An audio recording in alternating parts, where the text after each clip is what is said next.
Ladies and gentlemen, good day and welcome to the Q1 FY23 earnings conference call of EKI Energy Services Limited, hosted by Edelweiss Securities Limited. As a reminder, all participant lines will be in the listen-only mode, and there will be an opportunity for you to ask questions after the presentation concludes.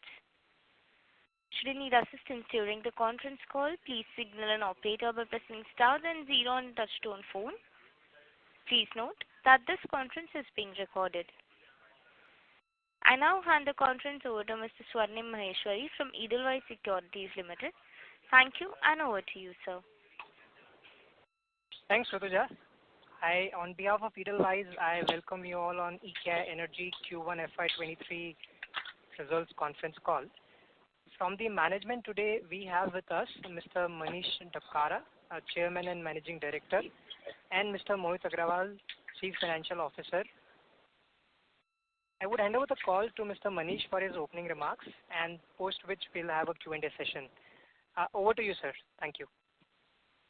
Yes, thank you, Mr. Swarnim. Good evening, everyone. I hope you and your families are healthy and safe, and I pray for their well-being. I welcome you all for our Q1 financial year 22-23 earnings conference call. Before I provide an update on our business and performance, I would like to express my gratitude to all our stakeholders for being part of this growth journey. I am joined on the call today by Chief Financial Officer at EKI Energy Services Limited, Mr. Mohit Agrawal, and our investor relationship partner, Orient Capital. I hope everybody who has joined us today had a chance to go through detailed financial result, investor presentation, and press release on the BSE as well as our company website. At the outset, I am pleased to announce that the company has successfully completed migration from BSE SMA platform to BSE main board. Further, in our journey to grow and create value for our stakeholders, our company has issued bonus shares in the ratio of 1:3, 3 shares for every 1 share held. Coming back to our business, I'm proud of the performance that our team has achieved during last quarter. EKI reported another set of strongly quarterly results with top line growth of 162.8%, EBITDA growth of 199.1%, and PAT growth of 199.7%. Globally, the economy is getting impacted due to rising inflation, and there are fears of recession driven by geopolitical uncertainty. Further, Europe is currently facing energy crisis and rising gas prices arising from the Russia-Ukraine war. Despite this, company has performed well in Q1. On the business front, I am happy to announce that GHG Reduction Technologies Private Limited, a subsidiary company of EKI Energy Services Limited, has started manufacturing of improved cook stoves at Nashik in the state of Maharashtra on 4th April 2022. This plant has an existing manufacturing capacity of 1.2 million cook stoves per year, with plans to increase up to 5 million cook stoves in the phased manner. In order to grow our international presence as well as expand EKI's brand recognition, we have incorporated a wholly owned subsidiary in Singapore called as Enking International Pte. Limited, which is the operations are still to be started. To continue contributing to the society, we have also incorporated a wholly owned subsidiary under Section 8 of the Companies Act called as Enking International Foundation, a not-for-profit organization to promote CSR, corporate social responsibility, with the following key objectives: to promote and facilitate improvement of climate change and rural and urban development with social development. Our joint venture company with Shell in overseas investment BV Netherlands, Amrit Nature Solutions Private Limited, is now operational, and the company is on track to onboard 1 to 2 projects from this quarter. Although we do have a good number of consulting contracts which we are executing, but the projects are starting from zero stage. Some 1 to 2 projects are at the final stages of getting into the contracts.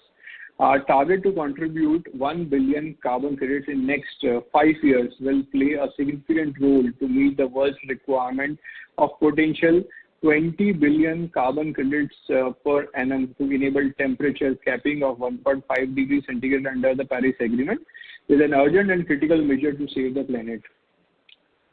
The outlook for our business is looking brighter as our Honorable Prime Minister, Mr. Narendra Modi, will launch a regulation on domestic carbon market as India aims to achieve net zero emissions country by year 2070.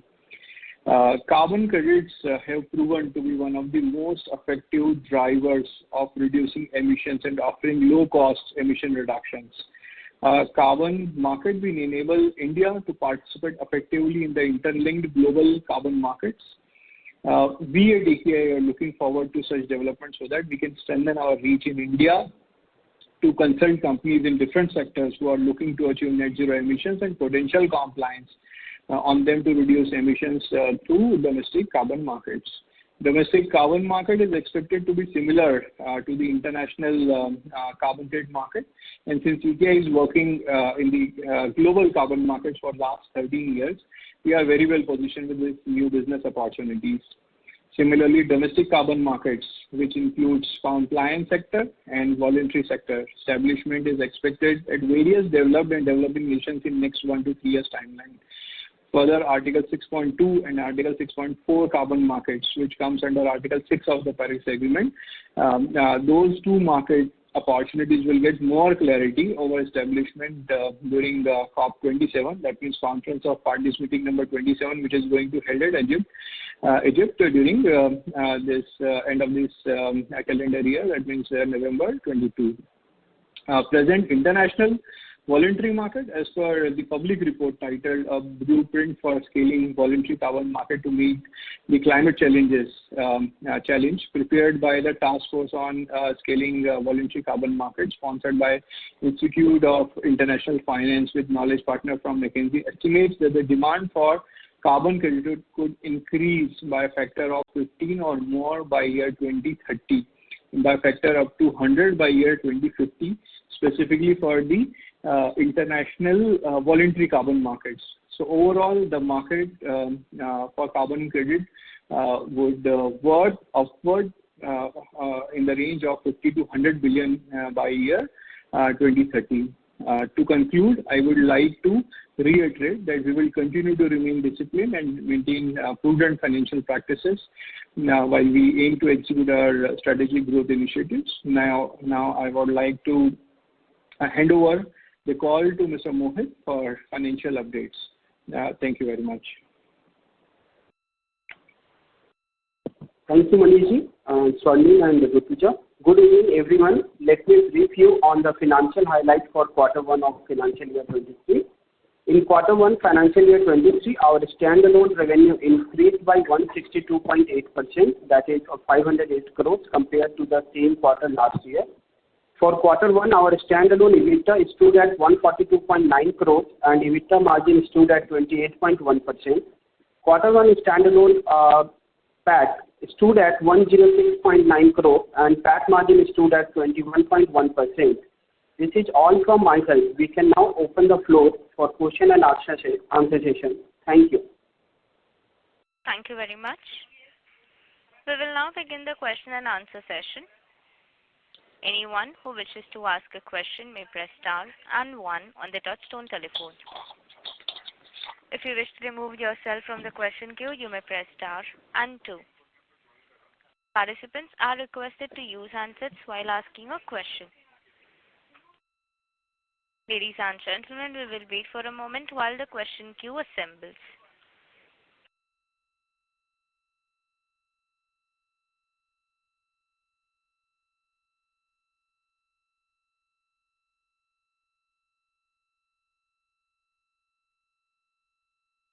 The first question is from the line of Mohit Kumar from DAM Capital. Please go ahead. Hi, good afternoon, sir, and congratulations on a very, very good set of numbers. So my first question is, what is the carbon credit market inventory with us right now, and which can be sold in the near future, And is there an expiry of this carbon credits due to the new climate Paris agreement? In the sense, do they expire at some point of time? And has the European crisis affected you in any ways? Yeah. So can you please repeat your first question? Okay. So what is the carbon credit market inventory with us right now? And is there any expiry to this carbon credit? So we are working for various different kind of carbon credit commodity originated from the programs like Clean Development Mechanism or Verified Carbon Standard or Gold Standard or Global Carbon Council or International Renewable Energy Certificates. So these are the 5-6 standards with which we work globally. And in any standard, specifically if you see for the CDM, VCS, Gold Standard, GCC, there is no any expiry timelines after a specific point, after a specific time period, the carbon credits are no more eligible to get traded. So such kind of no guidelines used to be there in our carbon markets. While in case of international renewable certificates, again there is no any timeline. But the buyers for IREX, they used to like to buy the credits which are 12 to 18 months old.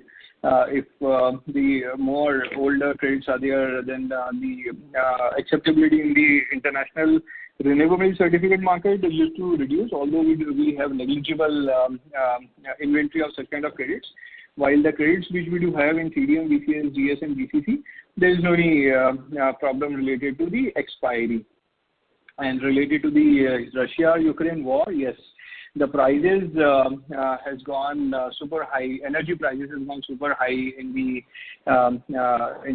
carbon in the energy sector there at European Union. While usually if you see during quarter 4 and quarter 1, if you see the past trend of last 5 to 6 years, the major buying used to happen at the end of the calendar year or financial year there at European Union or USA, for example, or the developed economies. So quarter 3 and quarter 4 to bring very high momentum as per the calendar year in those economies. So we do foresee that whatever the prices hike that were happened because of the high gas prices specifically, for example. So we do foresee that high demand would be there during quarter 3 and quarter 4 of this calendar year. My second question is, where to see what is your scope in the national carbon credit markets whenever it gets implemented? If we have to crystal gaze, I know that the information is very sketchy at this point of time, but how big is the market you think it can be in terms of million ton carbon dioxide, if you can? Yeah. Yeah, if you see, like India is positioned as the third largest greenhouse gas emitter in the global emission, in the global GHG emissions. So, if you the domestic carbon market, so there would be 5 different markets that will be there in next 1 to 3 years timeline. So the first one will be the domestic compliance market. Second one would be the domestic voluntary market, and that would be India originated or India specific only. The third thing would be the international voluntary market, under which we work very heavily. So as of now, the majority of the credits that we are developing used to get consumed under the international voluntary carbon markets. Then again, 2 more markets are upcoming: Article 6.2 market under Article, and the second one is the Article 6.4 carbon market that comes under Article 6 of the Paris Agreement. So there, for any seller, there will be 5 different options that would be there in next 1 to 3 years timeline. And that position would not be there in India, but globally that would do happen. Like China had also started its China emission trading scheme, South Korea, South Africa, and various other developing nations like Indonesia, Thailand, Philippines or many nations there at Latin and Africa, they are planning to start such kind of domestic emission trading scheme. So for any nation to meet the target that they have declared through signing of national determined contribution to meet the Paris Agreement target, it is very important for any nation to implement emission trading scheme as compared to the carbon tax mechanism. So India, since it's a third largest emitter in the global GHG emission industry, so definitely India and China specifically if you see. So first one is China, second one is US, and third one is India. All these three nations are planning to have their own emission trading scheme in the near future. China had already started in India as per Energy Conservation Act 2001. So that Energy Conservation Act 2001 is going to get amended to become Energy Conservation Act in 2022. And so various production sector, various emission sectors specifically, so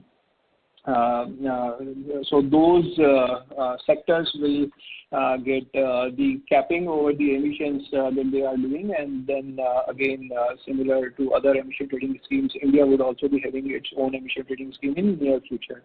So obviously for us there would be a high opportunity to provide the similar consulting services which we are providing globally. We will provide locally or nationally. So that is a very big opportunity for EKI to work, because if you see the number of companies which are there in India under different sectors, very high emitting sectors are also there. So all those companies then would be requiring to do GHG accounting. Then they will be getting the cap over the emission. So that means they need to go for energy efficient technologies, renewable energy projects, or ultimately buy carbon credits, either generated locally or through international voluntary markets or through Article 6.2 or 6.4 markets. So that means there would be a very big opportunity not only in India but in all three nations, India, China and United States. Understood, sir. Thank you and all the best, sir. Thank you. Thank you. Thank you. The next question is from the line of Vetri Raju, an equity analyst. Please go ahead. Good afternoon. Congratulations on a good set of numbers. Thanks for the elaborate explanation on how the Indian carbon markets will work. Now, see, already we see that the European carbon credit market is much more buoyant in terms of, the price discovered for one carbon credit is far higher than what is there in the United States. So likewise, India being a developing economy, maybe there will be volumes, but the price discovery may be very low, isn't it? Like as we already know that our companies per carbon credit prices, which we realize is far lower than even what is traded in the United States price discovery. Any comments on that? Yeah, so globally we do have only two very successful emission trading systems. One is located there at Europe and another one is there at South Korea. While in USA, the emission trading schemes are at the nascent stage. At the European Union, the rates for each carbon credit are ranging in between nearly $100, and similarly around 25 to 35 USD is the rate which is going there, which is happening there at South Korea emission trading scheme. So it's very clear depending on how this emission trading scheme will get formulated or established by Government of India. That means the Bureau of Energy Efficiency and the Ministry of Power will be going to get mandate to make this particular scheme. So the prices definitely will depend on the supplier, the number of suppliers and the number of buyers. So the obligated entities or the obligated sectors, the government will start. So government need to create a very well established system or scheme, emission trading scheme, so that the market will not get over supplied. If it will get oversupplied, then obviously the rates will be super low, and if it's balanced, then the market will remain very much competitive. So it depends on actually the government decision, who will be the buyer, who will be the seller, and what will be the volume that will come into the national emission trading scheme. And this way, and this concept used to get placed very well there at ETS and with Korea ETS also. So again, it depends on the regulatory body how they will formulate this emission trading scheme during the initial years. So as of our information, India's emission trading scheme, they will launch the terms and conditions or the forms and procedures and complete policy. They will get launched in next 1 year timeline. For next 3 years, it will be voluntary in nature. And after that, it may get converted into the mandatory status as of our information, which is considering the public information which is available. Although in the near future, Government of India may declare the complete plan, and then we'll be able to comment how the market will get structured to become a very successful emission trading scheme in India. Okay, thank you. That was an acceptable answer given the very cloudy and insufficient information we have at this time. My next question is on our valuation, on the stock valuation.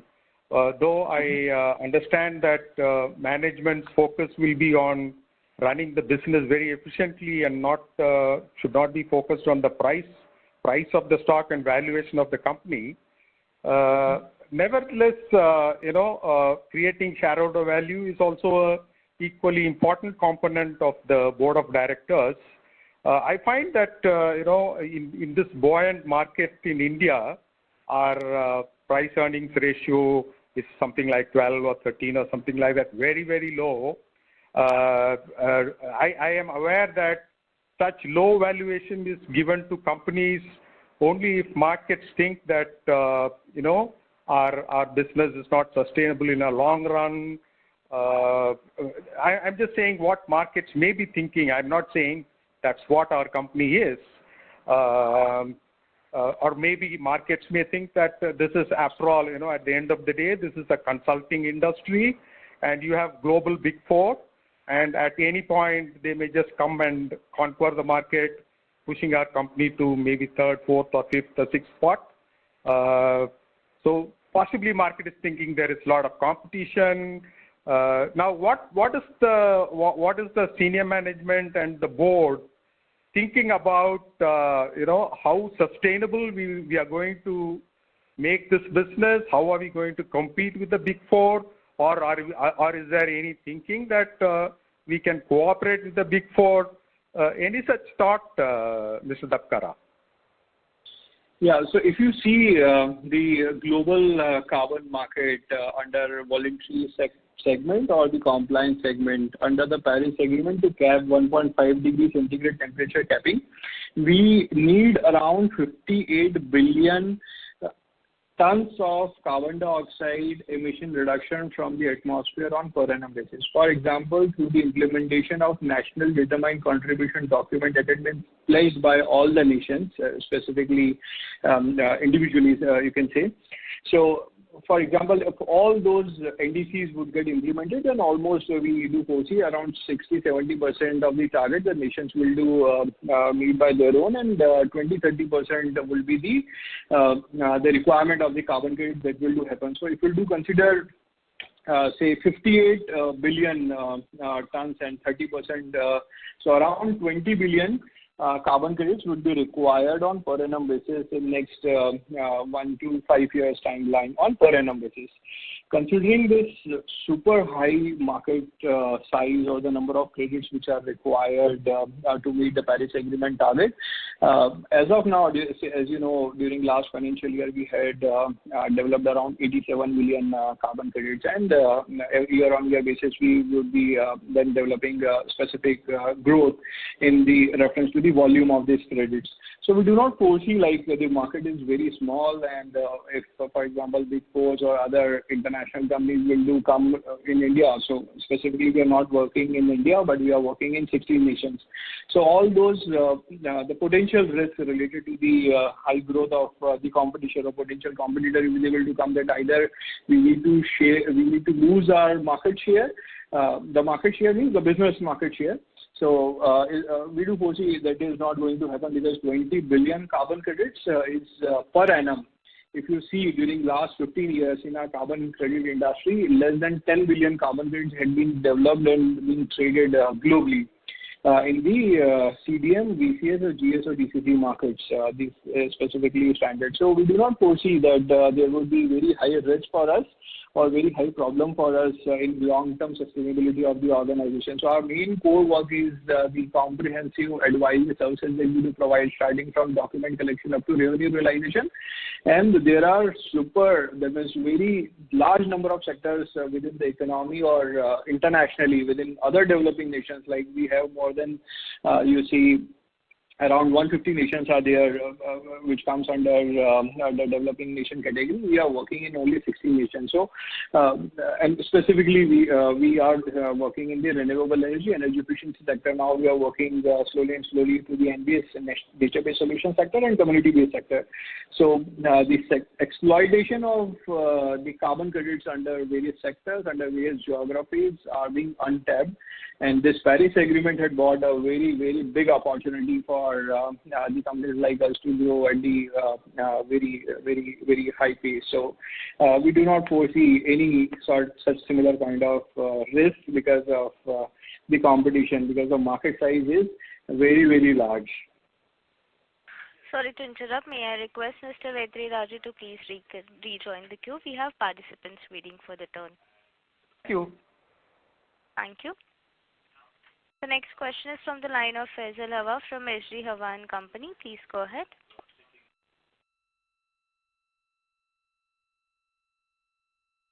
Yeah.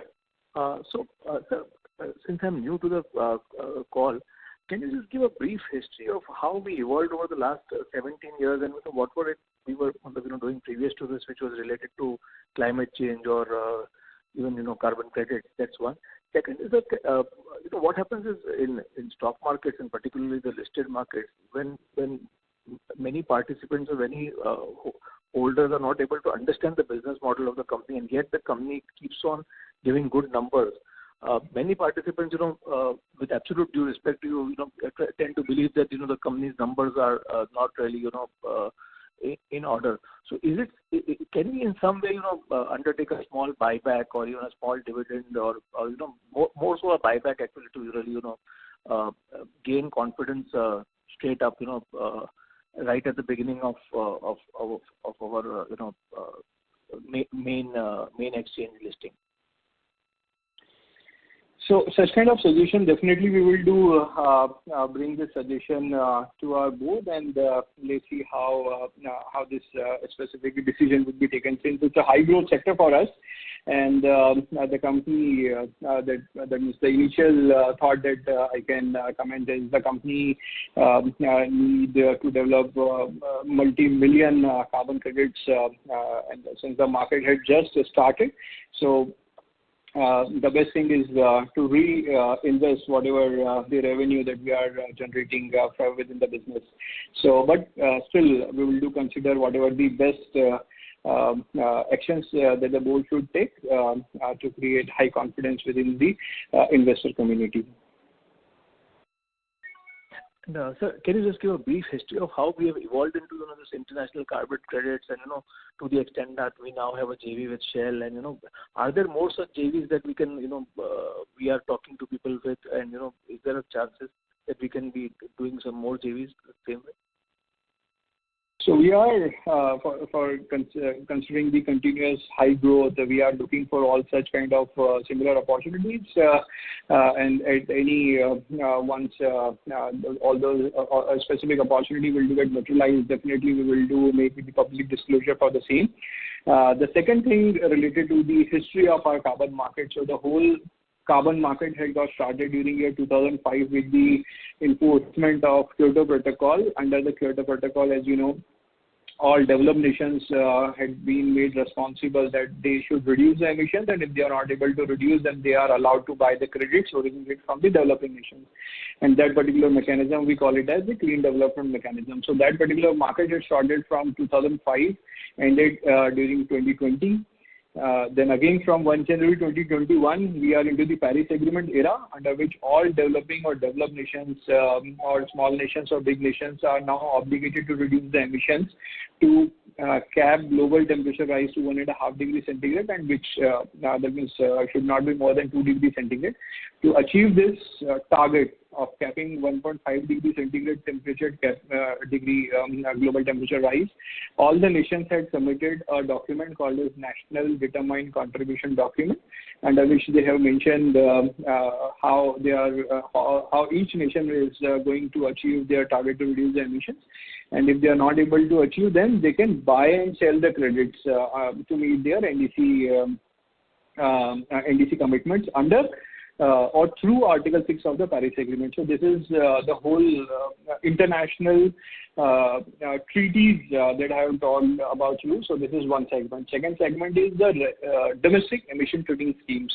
So to meet the targets under this Paris Agreement or maybe Kyoto Protocol, nations used to formulate or establish a domestic carbon market. So in India also we are going to have such kind of similar domestic carbon markets. And the third stream is the international voluntary markets. So as of now, for any credit which is being originated from any developing nation, the majority of the credits, more than 95% of the credits used to get consumed under the international voluntary markets. So that VCM, voluntary carbon markets, last year the market size was around $1 billion. By 2025, by 2030, it is expected or anticipated that it will be around $50 to $100 billion. So that is only one market. Again, then domestic carbon market, Article 6.2 and 6.4 market under the Paris Agreement. So these are the 4 different markets which are upcoming, will to create very big market opportunity for the companies like us to grow, to provide advisory services, to identify the projects, or to educate the obligated entities who are looking to reduce the emissions, to offer the energy efficient technology or renewable energy technology, and whatever the non-avoidable emissions are there, which they cannot avoid, which they cannot reduce, they cannot optimize, they buy carbon credits which are being originated nationally or internationally. So this is how the whole carbon market used to work.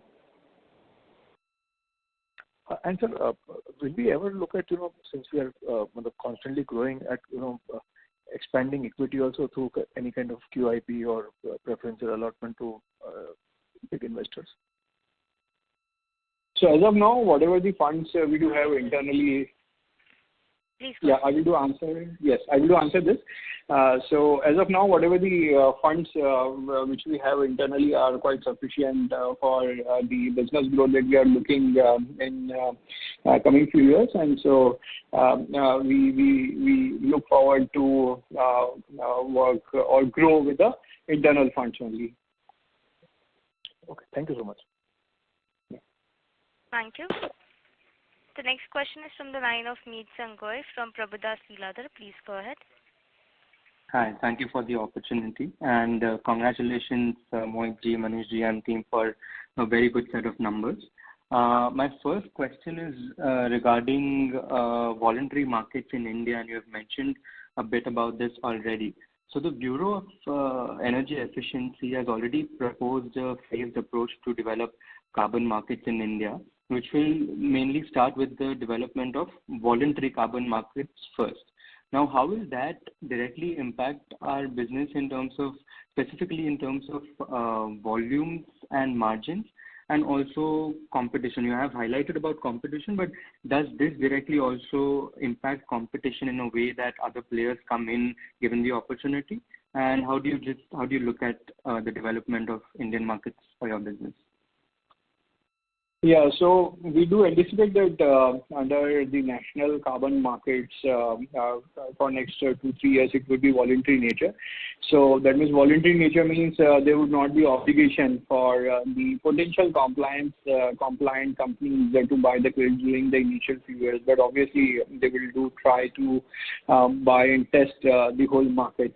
So since we do develop credits originally from developing nations and do sell the credits to the developed nations. So for the sellers, like we do have various clients in India, in China. In China also there is the similar emission trading scheme is there. So for the sellers, it's their choice. Either if they want to sell within Indian market or in the international carbon market. So whosoever market will do pay high, they would be very open to supply the credit. So for our clients also, if we will be able to get higher prices in the domestic market, definitely we will do sell here.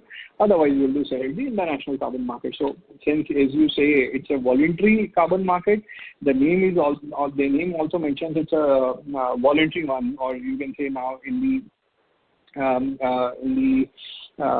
see in our markets now voluntary word is very well going to get replaced with the verified carbon market, because for the companies who are now obligated with their ESG pledges that they have taken, that they want to become carbon neutral company, that they want to become net zero company without having the statutory compliance over from their nation. So they buy this voluntary carbon credits to meet their ESG requirements or their commitments or the pledges that they have signed with the various international bodies like United Nations or maybe IMF or, for example, other public institutions. So we do not foresee that there would be any conflict while the sellers or our clients would be having two different options to sell the credits at the domestic market or at the international market. Got it. Thanks for that. And just, I don't know if I've missed this, but just some granular details from the quarter. What was the total number of credits that you have sold in this quarter? And does the guidance for this year remain the same at around 105 to 110 million credits? Yes, so around 20 million credits we had supplied to the buyer community during last quarter, and we are well on track, because quarter 1 and quarter 4 used to remain weaker as compared to quarter 2 and quarter 3. So definitely we are on track to achieve the goals that we have decided for this year. Got it. Thanks. And just one last one on the margin side. So we decent margin performance in terms of the 28% that we have clocked in this quarter. Going forward, assuming a global slowdown that is kind of happening right now, do we foresee margins at current levels? And if carbon markets were to see a slight decline, carbon prices have to see a slight decline, what would be your guidance for margins for this year and a steady state level of margins going forward? Yes, so as you know, this war, Russia-Ukraine war, had got started during quarter 4 of last financial year and this quarter 1 also.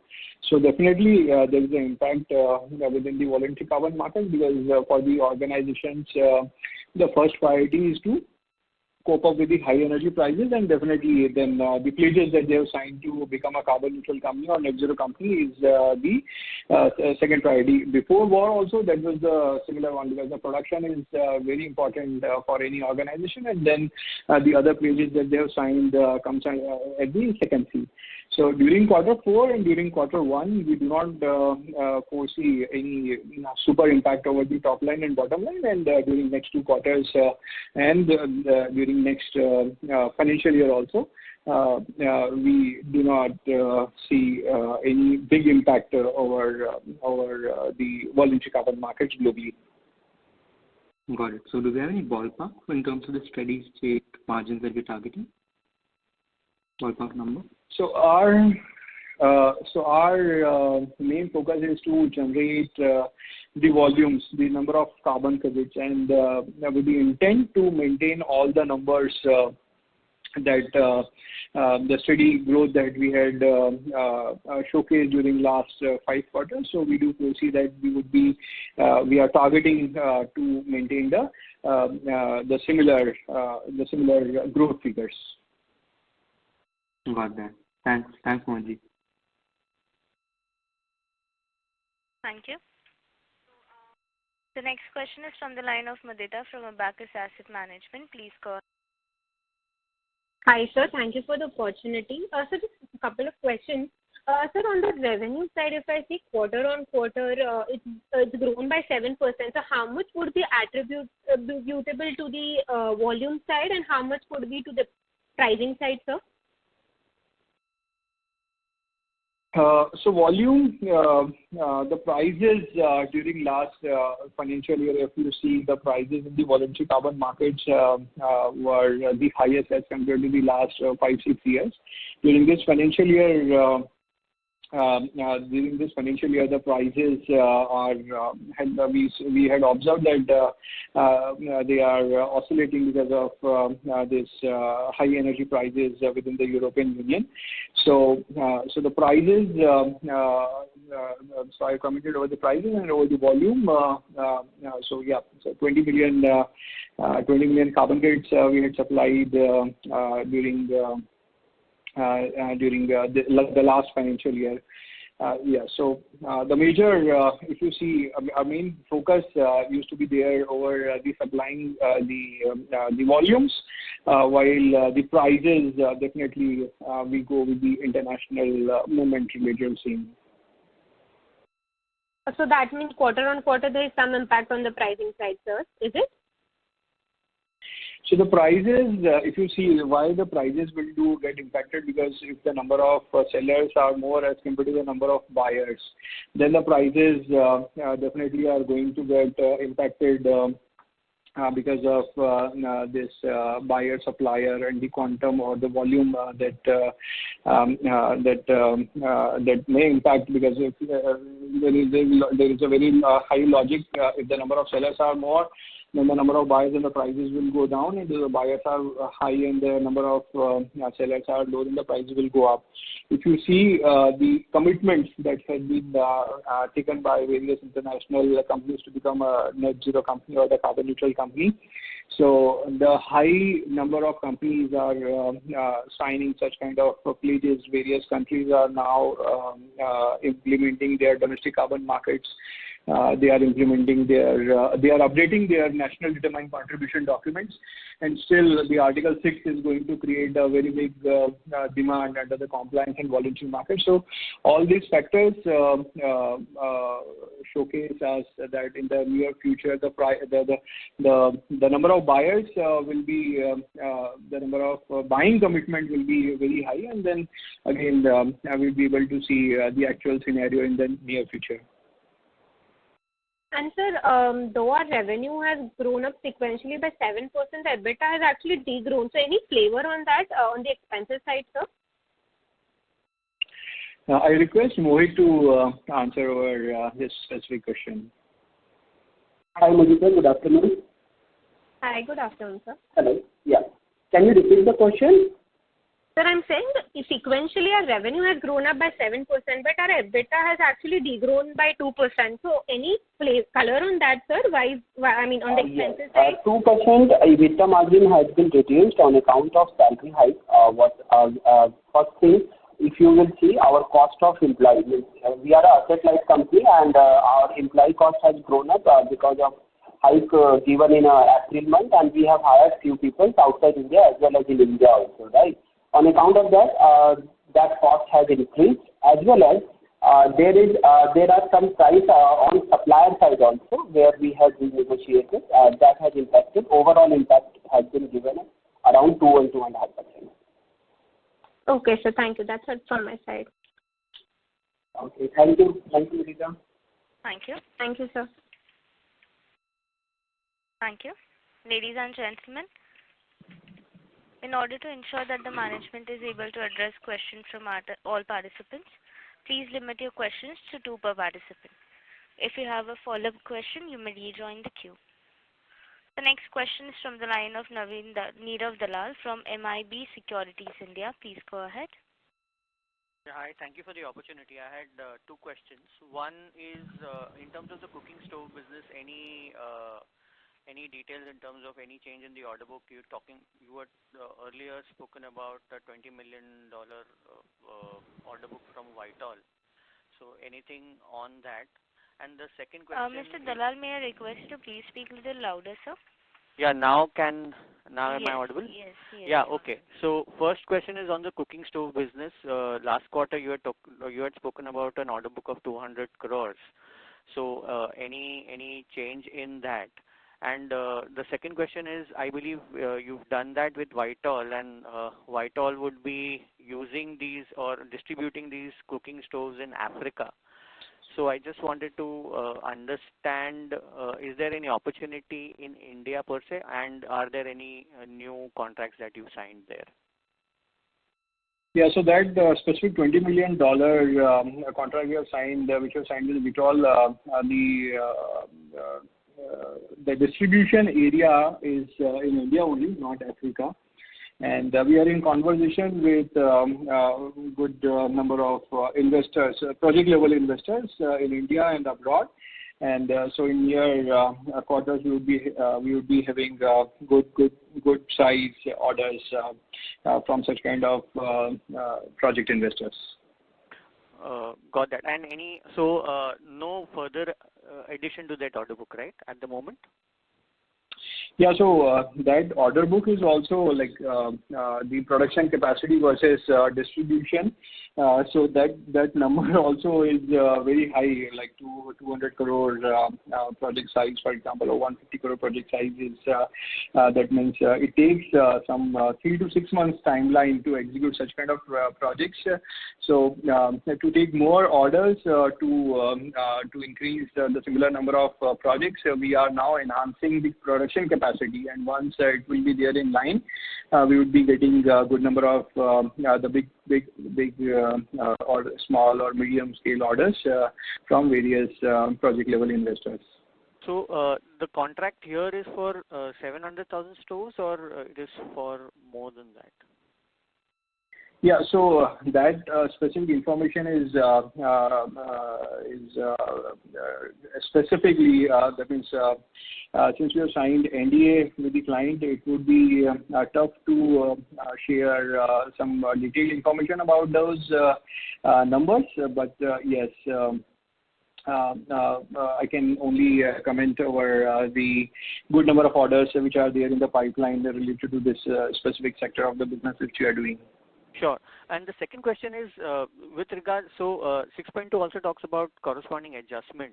So would that restrict the cross-border transactions in terms of carbon credits generated in India? The Indian government might say that, okay, we have our NDC, so should we allow that to happen? So are you foreseeing anything of this sort, and what are your comments on this? So we do not foresee any problem related to the corresponding adjustment under Article 6.2 or under Article 6.4 of the Paris Agreement. Since, under the voluntary carbon market, if we are selling any carbon credit originated from India, and if any German buyer is here or Spanish buyer is here, so whosoever voluntary buyers are there, they do not use to report such kind of purchasing of or buying of credit to achieve their net zero emission goals or carbon neutrality goals. So they do not report the same to the, for example, Spanish government or German government. And if they do not report, then there is no any concern related to the corresponding adjustment, because such kind of credits, if are being originated from India, and if two nations are mentioning the same carbon credit in their emission register system or inventory, then there would be issue related to the corresponding adjustment. That means only one book only one emission registry system can book that particular specific carbon credit which are being released from any developing nation or developed nation.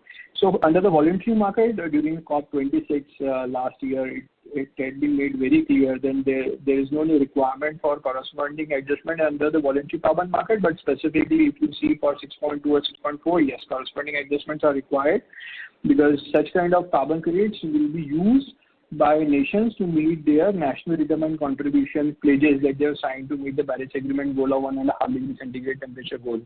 So definitely such kind of corresponding adjustment requirements would be required under the Article 6.2 and 6.4.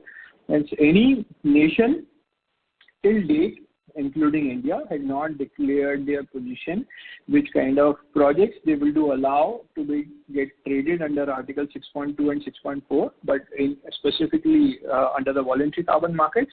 Globally, we had not foresee any issue after this COP26, which had happened during November 21.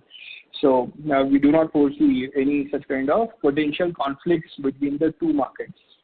Right. Just one small follow-up on this. Now that even India is coming up with a national carbon market, and as you clearly said that it will be voluntary in the first 3 years. So do you see that if not now, but in the coming years, the Indian government or say the African government might look at restrictions on this? For the voluntary markets, for any seller, either if they will to sell in the domestic carbon market or the international carbon market, voluntarily, wherever they would be able to get the best price, the sellers would be interested to sell the credits. So we do not foresee any such kind of restriction under the voluntary market. But if, for example, if anything will do come, that means related to the domestic compliance market, which so for the domestic compliance credit, definitely the government will use all those credits to meet their NDC targets. But those compliance credits can also take benefit of the voluntary carbon markets if the rates are super low as compared to the international carbon market prices. Got that. And what would be the inventory at the end of the quarter? Last quarter it was about 8 million. So if you would wish to share the number this quarter. So during this quarter, it's around 13.26 million credits are there in the books. The inventory. Okay. Thanks a lot. Yeah. Thank you for the opportunity. Yeah. Thank you.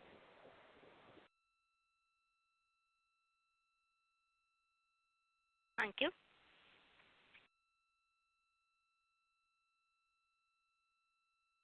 The next question is from the line of Nikhil Chandak from JM Financial. Please go ahead. Yeah, hi. I had a basic question. So, when you take these carbon credits on your books, there is obviously an inherent price risk which is there. So if I just look at your revenues, for example, 1,800 crores in FY22, how much of this is just pure consulting and how much of this is pure trading on your books? Mm-hmm.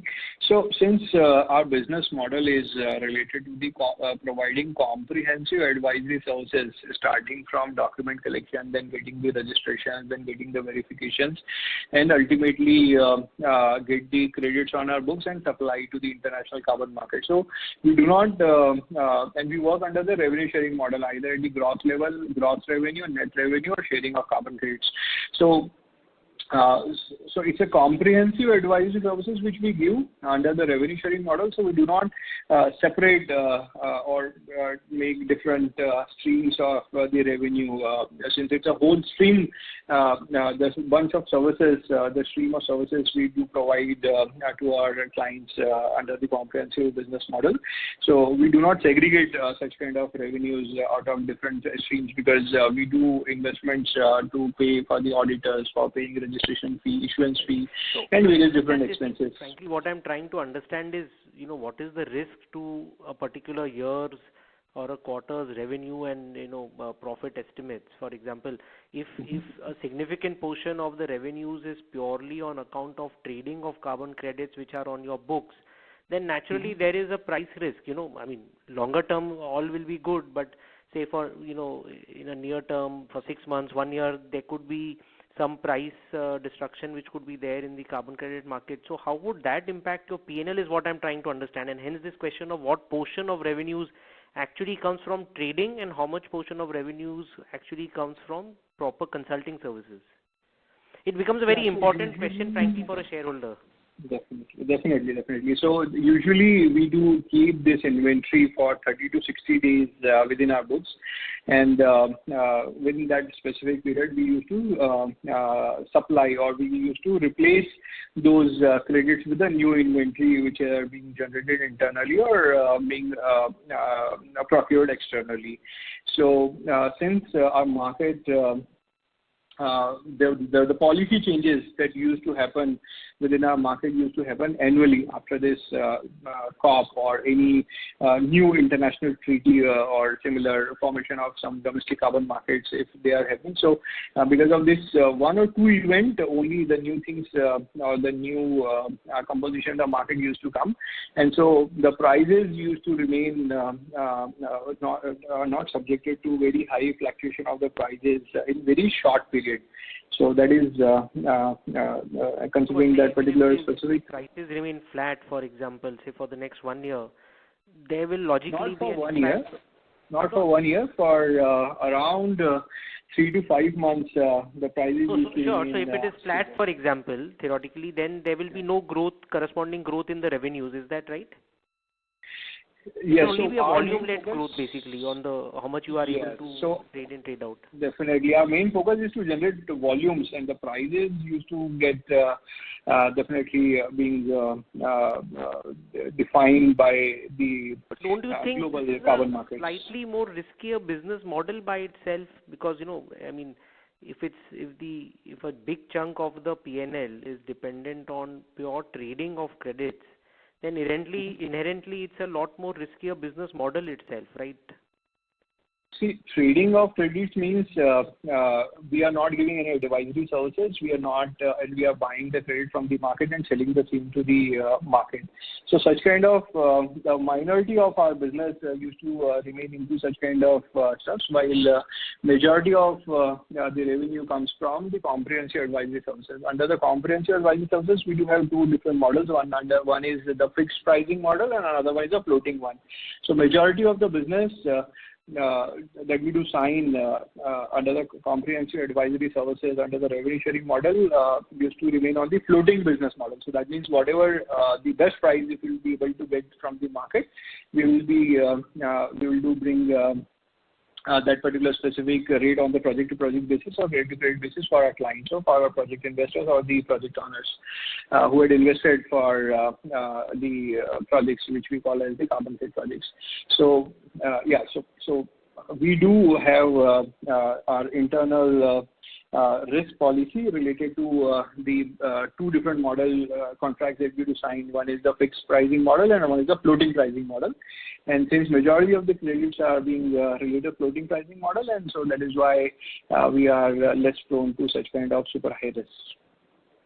Understood. And just one last question, like you have these, so to say, green cooking stoves.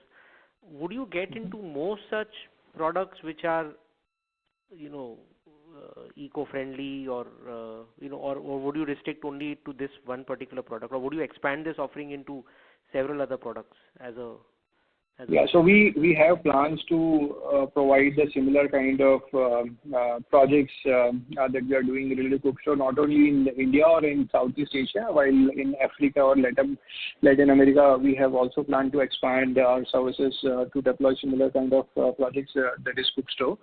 Now, further, the other community-based projects like LEDs or maybe water filters or similar technologies which are there, which are being very well accepted in the buyer community and at the standard with which we used to work. So yes, we do have a plan in terms of addition of new technologies and addition of new geographies for similar kind of community-based projects. And so this would not be like a B2C brand? Would it be like a regular consumer B2C brand under which you would launch these products, or this would be more the community route which you're talking about?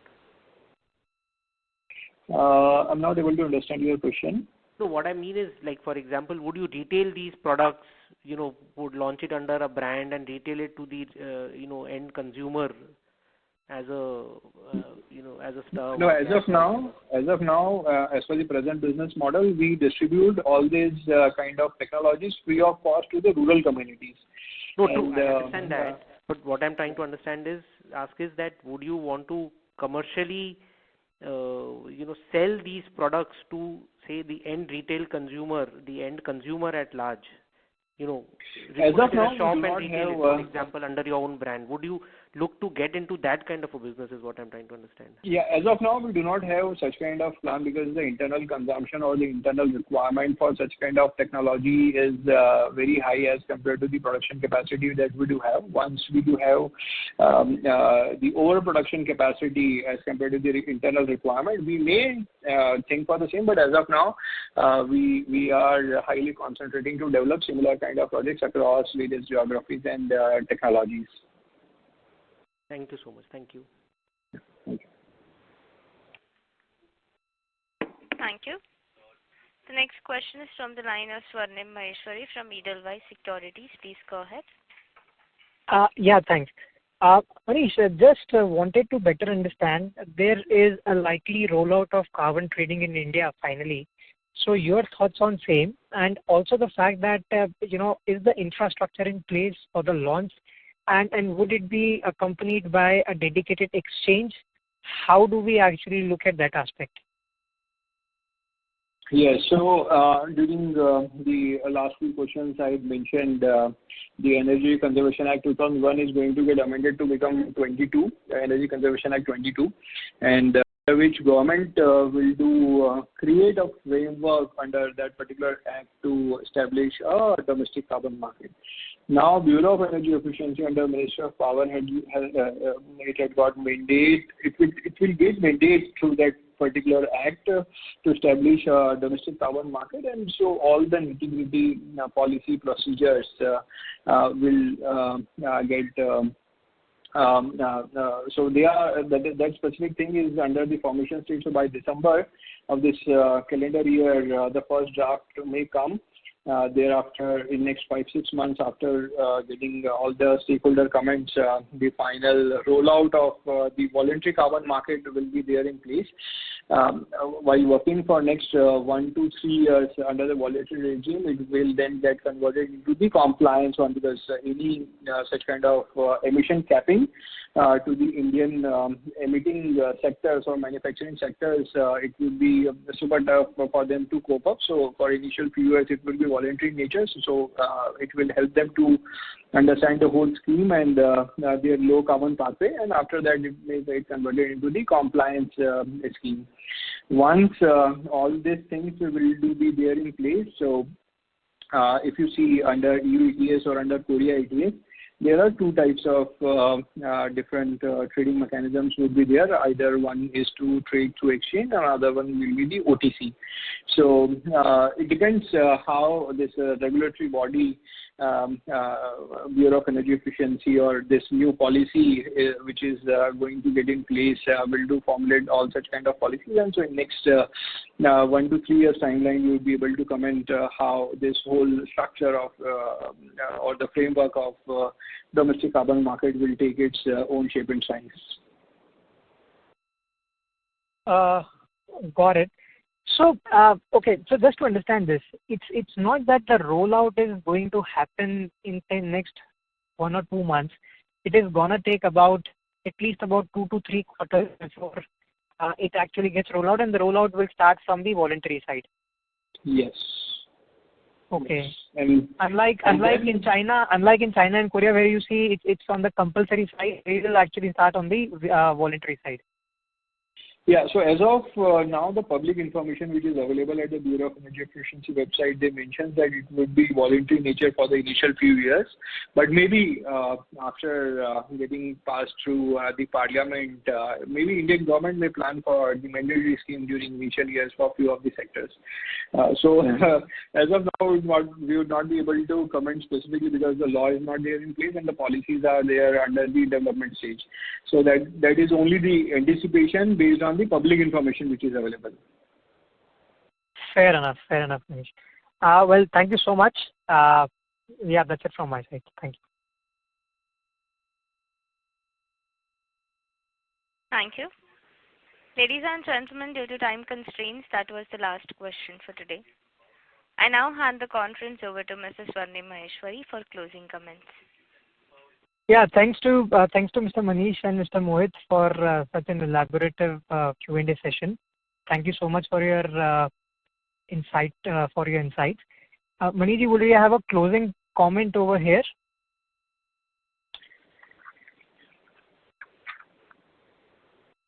Yeah, so the closing comment I have already covered in my last initial conversation. So thank you very much, everyone, to attend the call. And we look forward for the super exciting journey of net zero emission under the Paris Agreement within India and globally with the formation of 5 different carbon markets in the near future. Thank you very much. Thank you.